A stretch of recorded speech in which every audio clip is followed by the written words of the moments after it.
near net spin, Venmo stash. Too many ways for you to run my cash. Check reparations, check reparations, check reparations, check reparations, check reparations, check reparations, check reparations, check.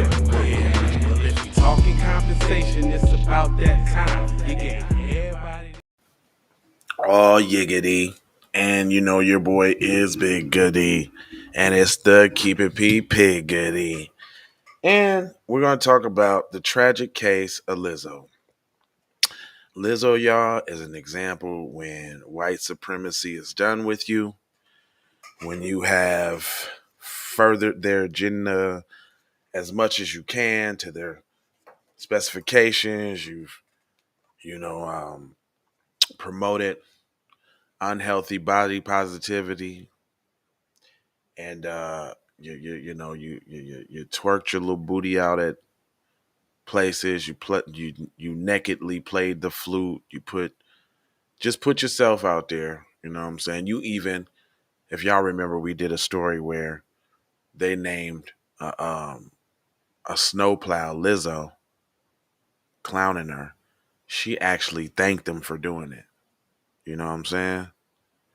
And one thing, I'm not disparaging the sister. Because we don't disparage on this side of the screen, but um, that's what happens, man. You can't please them enough. You can't shuck and jive enough.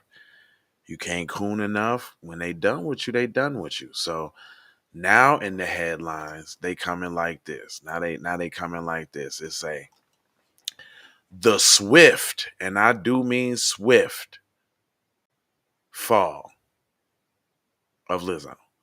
The internet has been many things, but most of all, it's swift. On Tuesday, an employment lawyer representing Lizzo, formerly backup dancer Ariana Davis, Krista Williams, and Noel Rodriguez, sent around a lawsuit filed against the former employer. The dancers are alleging that several things against the former employer: failure to prevent sexual or religious harassment, disability discrimination, and assault. Lizzo did not immediately respond for the comment.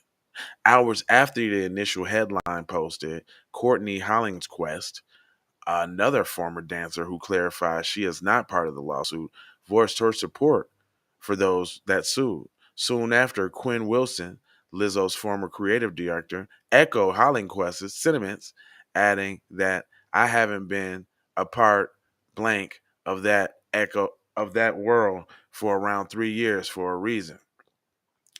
Around dinner time, Sophia Niley, an Oscar-nominated filmmaker, who had already hired to make the documentary on Lizzo, admitted that she walked away from the project after 2 weeks. She said, witnessing how ignorant, self-centered, and unkind Lizzo is. By Tuesday night, and while in Boston, Beyonce left the name Lizzo out of her "Break My Soul" remix. Oh, a song used to get Betty Davis, Solange Knowles, Badu, Lizzo, Kelly Rowland on the same video. Um, and she just sounds like she just repeated Badu a couple times. Mm. David and Davis and Williams joined Lizzo's team after competing as contestants on Lizzo's Amazon Prime reality show, Lizzo's Watch Out for the Big Girls, in March 2021. Lizzo hired Rodriguez for her Rumors video and kept her afterwards.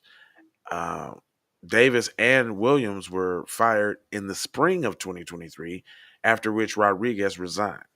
Besides listing Lizzo as a defendant, the suit adds her protection company, Big Girls Big Touring Inc., BGBT, and Sherlyn Quinley, captain of her dance team. So they finna go into stunning detail about everything they think this girl done did. And this is what they do to y'all, right? When they done breaking their tools, then they gonna break them.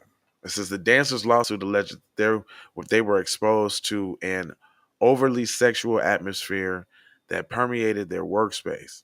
where outings with nudity and sexuality were a focal point. In Amsterdam, for example, during the night that dancers felt was obligatory, wow, to keep their jobs, they attended a club, Banneker. Uh, it says, while at the club, things quickly got out of hand, the lawsuit reads. Lizzo began inviting cast members to take turns touching the nude performers, catching dildos launched from the performer's vagina, and eating bananas protruding from the performer's vagina. Lizzo then turned her attention to Miss Davis and began pressuring Miss Davis to touch the breast of one of the new women performing at the club.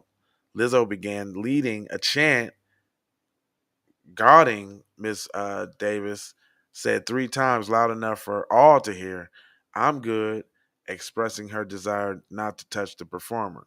Davis finally did so. Plaintiffs were against what little regard Lizzo showed for their bodily anatomy and employees those around her, especially in the presence of many who she employed, the suit reads. Most ironically, perhaps, Davis' lawyer claims that Lizzo public posture of weight inclusivity did not extend to her dancers. She felt she had to explain her weight gain and disclose intimate personal details about her life in order to keep her job, the suit claims. Dang. Though this allegation would be shocking against anyone, it especially so against Lizzo, who made herself the face of body positivity and inclusivity in music in the world that she loves, and with the themes like Good as Hell and Juice. She has a size inclusivity line of shapewear and has spoken at length about her own relationships with her body. Well, I'm going to say this Vanity Fair one didn't go as far, but it did paint Lizzo as a very bad person. They did. They painted her as a bad person. It almost kind of looks like she's got that kind of attitude too, though. Real talk. I'm gonna just keep it real with you. I don't know her personally, but from all the other stereotypes that she's perpetuated, I could only assume that she also perpetuates the nasty, angry, bigger black woman too, right? And there you go. And even if she doesn't, they just put it out there on her like that, so now it's gonna stick with her. But I ain't gonna hold you. I'm emoji, Foji, and scold you about being on code, so I got 4 words for you. It is subscribe, like for the spike, comment your vomit, and share if you dare. If you're a real player, you say where, I say over there on the platforms that we own, Jones. So bring it on home. You know what it do. I got 4 more words for you. Love, peace, blessings, and maloha. Out the doha for soha. You already know.